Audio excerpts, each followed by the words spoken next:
மாரி புதிதாக திருமணமானவன். தனது மனைவி கனகாவுடன் ஒரு வீட்டில் வசித்து வந்தான். வசதியாக வாழ்ந்து வந்தான். நாட்கள் சில சென்றது.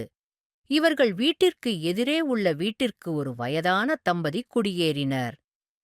இந்த வயதான தம்பதியினர் ஒரு செல்ல பிராணி ஒன்று வளர்த்து வந்தனர். அவர்கள் அங்கே அமைதியாகவும் நிம்மதியாகவும் வாழத் தொடங்கினர். அந்த தம்பதியினர் ஒருநாள் மாரியின் வீட்டிற்கு வந்து தங்களை அறிமுகப்படுத்திக் கொண்டனர். ஆனால் மாரியோ அவர்களை மதிக்கவில்லை. கைபேசியில் எதையோ பார்த்துக் கொண்டிருந்தான்.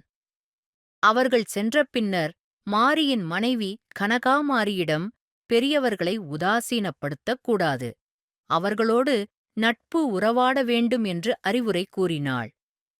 அதற்கு மாரி, பெரியவர்களிடம் உறவாடுவது நேரத்தை வீணாக்குவது போல, அவர்களுடைய உறவு நமக்குத் தேவையில்லை என்று கூறினான். இதைக் கேட்ட கனகா தன் கணவனின் அறியாமையை நினைத்து வருத்தப்பட்டாள். ஒருநாள் இருவரும் காரில் வெளியே சென்றனர். அப்பொழுது சரியான மழை பெய்தது. அப்பொழுது அங்கே ஒரு பஸ் நிறுத்தத்தில் இவர்கள் வீட்டிற்கு எதிரே குடியிருக்கும் அந்த பெரியவர் லிஃப்ட் கேட்டு கையசைத்தார். ஆனால் மாரியோ அதைப் பொருட்படுத்தாமல் சென்றுவிட்டான். இவர்கள் வீட்டிற்கு திரும்பி வரும்பொழுது இவர்கள் வீட்டிற்கு அருகே உள்ள சாலையின் நடுவே ஒரு கம்பம் நட்டு வைக்கப்பட்டிருந்தது. அதைச் சுற்றி சில கற்களும் வைக்கப்பட்டிருந்தன. அதனால் இவர்கள் அந்தப் பள்ளத்தில் கார் கவிழாமல் தப்பித்து பாதுகாப்பாக வீடு வந்து சேர்ந்தனர்.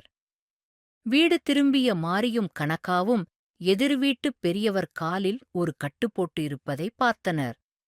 கனகா தன் கணவரை அழைத்துக் கொண்டு பெரியவருக்கு என்னவாயிற்று என்று விசாரிக்க வந்தாள்.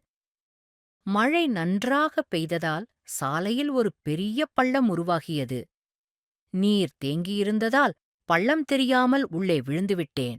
அடுத்து வருபவர்கள் விழுந்துவிடக் கூடாது என்று சாலையில் கம்பம் நட்டு வைத்து கற்களை வைத்தேன் என்று கூறினார் அந்த பெரியவர்.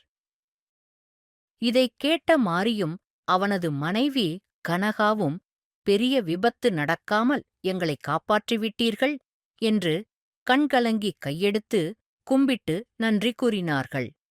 அப்பொழுது மாரி பெரியவர்களின் நட்பு எவ்வளவு முக்கியம் என்பதை உணர்ந்தான். அதற்குப் பின்னர் மாரி அந்த வயதான தம்பதியரோடு நட்பாக உறவாட ஆரம்பித்தான்.